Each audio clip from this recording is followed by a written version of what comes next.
Hello students, welcome back to my channel ROCK। Class 9 के लिए बहुत इंपॉर्टेंट है क्योंकि क्लास 9 का सिलेबस है।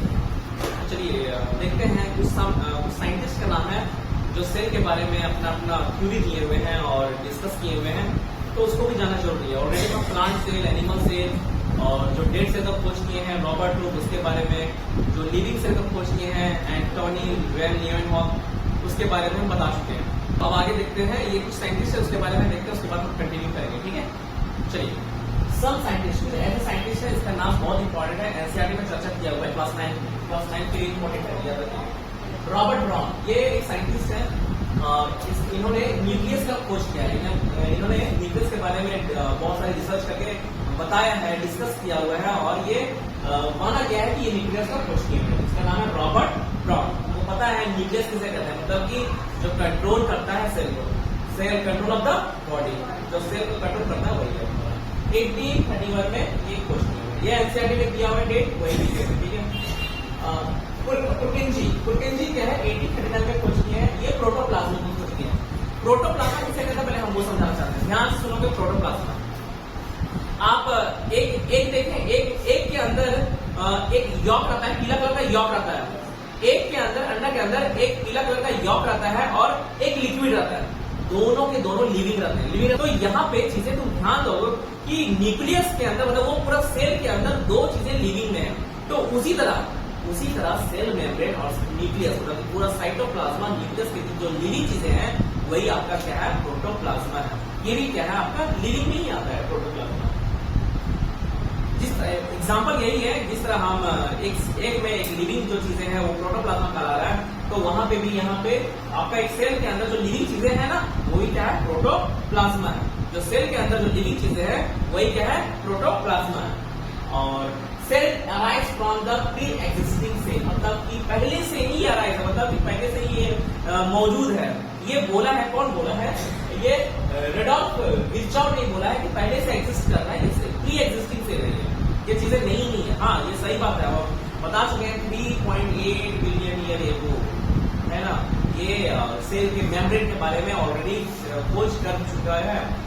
ये बताया है बिग साइड ने, ये बताया हुआ है कि कैसे चीजें आया, मेम्ब्रेन एक्चुअली में कैसे आया, कैसे मेम्ब्रेन के लेयर बन जाता है, उसके अंदर फिर रे भी आता है, मतलब कि हीट नहीं जाता है और वहां से मेम्ब्रेन रेडी हो जाता है। ये बताया हुआ है, क्लास 9 के एनसीईआरटी में दिया हुआ है। Next, cell theory. All living, cell theory का क्या है कि all living organisms are made up of the cell. ये हमको पता है कि जितने भी लिविंग ऑर्गेनिजम्स हैं वो किससे बने हुए हैं, सेल से बने हुए हैं।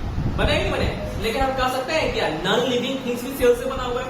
ये जो माइक देख रहे हैं ये सेल से बना हुआ, कर सकते हैं क्या तो ये किससे बना हुआ बताओ। यदि वो बोल देंगे सबसे छोटा से छोटा यूनिट लिविंग थिंग्स का क्या है, वो सेल है। नॉन लिविंग थिंग्स का क्या है, नॉन लिविंग थिंग्स का एटम्स है। सबसे छोटा एटम्स, एटम से बनता है मॉलिक्यूल्स, मॉलिक्यूल से बनता है मैटर, है ना, कोई चीज। तो यदि इसका इतना टुकड़ा करेंगे कि उन टुकड़ा कैसे, मान लो तुमको एग्जांपल में एक पेपर लो और पेपर का इतना टुकड़ा करो कि तुम वो फिर इम्पॉसिबल हो जाए टुकड़ा होने में, और वही जो तुम्हारा बचेगा पीस, वही क्या कराएगा, एटम कराएगा। समझा रहे क्या? तो यहाँ पे सबसे छोटा, मतलब नॉन लिविंग सबसे छोटा वो क्या है, एटम है। और यहाँ पे लिविंग थिंग में सबसे छोटा क्या है, यूनिट क्या है, सेल है। ठीक है, प्रेजेंटेड बाय 2 बायोलॉजिस्ट, 2 बायोलॉजिस्ट भी प्रेजेंट किए हैं सेल थ्योरी। वो क्या है तुम्हारा,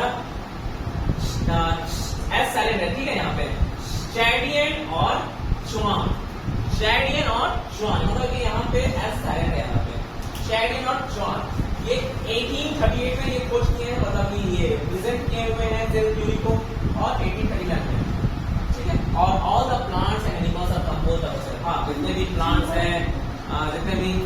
हैं, एनिमल्स हैं, वो किससे बने हुए, सेल से बने हुए। सेल नहीं है तब जाकर के वो बॉडी का, ऑर्गेनिज्म का निर्माण हुआ है। ये सेल नहीं रहता तो हमारा बॉडी नहीं तैयार हो पाता। नेक्स्ट क्या है, सम आर यूनिसेलर। ये तो हम ऑलरेडी बता चुके हैं, कुछ ऐसे सेल हैं, ऑलरेडी हम माइक्रो ऑर्गेनिजम्स का टाइप बताए, उसे बताए हुए हैं कि कुछ बैक्टीरिया, मतलब कि कुछ माइक्रो ऑर्गेनिजम्स यूनिसेल है, मतलब सिंगल सेल से बने हुए हैं, और कुछ मल्टी सेल से बने हुए हैं। क्या बताएं, नहीं बताएं? तो यहाँ पे वही चीजें हम बोला गया है ये सेल थ्योरी में कि कुछ ऑर्गेनिजम्स क्या है, हमारा यूनिसेलुलर है और कुछ क्या है, मल्टीसेलुलर। जैसे बर्ड्स, ह्यूमंस मल्टीसेलुलर है, अमीबा, पार्मीशियन, ये क्या है, यूनिसेलुलर है। बेसिक यूनिट ऑफ लाइफ बोला गया है सेल को। यस, बेसिक यूनिट ऑफ, सबसे बेसिक यही है ना, हमारा सेल ही है ना बेसिक नीड। यदि एक सेल के बारे में हम पढ़ लिए ना तो पूरा अपना बॉडी के बारे में पढ़ लेंगे, क्या फंक्शन करता है पूरा बॉडी। तो चलिए आगे हम कंटिन्यू करते हैं नेक्स्ट वीडियो में। ये नेक्स्ट टॉपिक है आपका पार्ट्स ऑफ सेल। यहाँ पे सेल का हर एक पार्ट बताया गया। जैसे कि यदि हम बोलेंगे कि एक ऑर्गेनिज्म इवन ह्यूमन बॉडी, उसका यदि पार्ट्स पूछेंगे, बॉडी पार्ट पूछेंगे, तो वो क्या बताएंगे? आई, नोज, ईयर, टंग, हैंड, ये नहीं बताएंगे। तो ये किससे बना हुआ है एक्चुअल? ये जो ऑर्गन है वो किससे बना हुआ है? ऑर्गन किससे बना हुआ है? छोटा सा छोटा, उसका यूनिट क्या होगा? सेल ही होगा। तो वो सेल के अंदर हमको जाना है, मतलब कि सेल की जितनी भी चीजें हैं अंदर, वो सारे के बसारे चीजें हैं, लिंक है, और यही सारी चीजें हमको पढ़ना है क्लास 9 में। 8 में तो थोड़ा थोड़ा पढ़ना है, लेकिन हम इतना डीपली पढ़ाएंगे, वो 9 का सिलेबस को कवर करेंगे। तो जो 9 के बच्चे हैं वो जरूर ये वीडियो देखिए और इसको समझिए कि चीजें क्या कर रहा है यहाँ पे।